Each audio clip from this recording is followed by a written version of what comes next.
नमस्कार, आपण पाहत आहे भांडा फोड न्यूज. एका दमात भ्रष्टाचारी कोमात. सोशल मीडिया, कर्जबाजारी, गुन्हेगारी, सट्टेबाजी, चोरी, मटका, जुगार, दारू, सावकारशाही, न्यायाच्या प्रतीक्षेत प्रशासन. भांडाफोड न्यूज. एका दमात भ्रष्टाचारी कोमात. दमानी यांचा गौप्यस्फोट.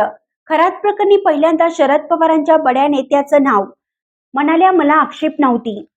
बहुचर्चित अशोक खरात प्रकरणात सामाजिक कार्यकर्त्या अंजली दमानिया यांनी पुन्हा एकदा आक्रमक भूमिका घेत मोठे दावे केले आहेत. मुंबईत घेतलेल्या पत्रकार परिषदेत त्यांनी अशोक खरातच्या संपर्कात अनेक बडे राजकीय नेते आणि अधिकारी असल्याचा गौप्यस्फोट केला. अंजली दमानिया यांनी पत्रकार परिषदेत काही नेत्यांची नावे जाहीर केली आहेत. यामुळे मोठी खळबळ उडाली आहे.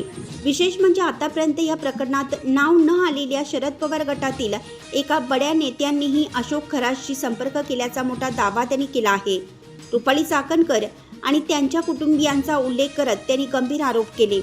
चाकणकर या अशोक खरातशी सर्वाधिक संपर्कात असलेल्या व्यक्तींमध्ये दुसऱ्या क्रमांकावर असून एक फोन कॉल तब्बल 22 मिनिटांचा असल्याचा दावा दमानिया यांनी केला आहे. याशिवाय नितीन पवार, चंद्रकांत पाटील, उदय सांगळे, शिवाजी शहाणे, पोपटराव पवार, सुनील तटकरे, दीपक केसरकर यांसारख्या नेत्यांची नावेही त्यांनी घेतली.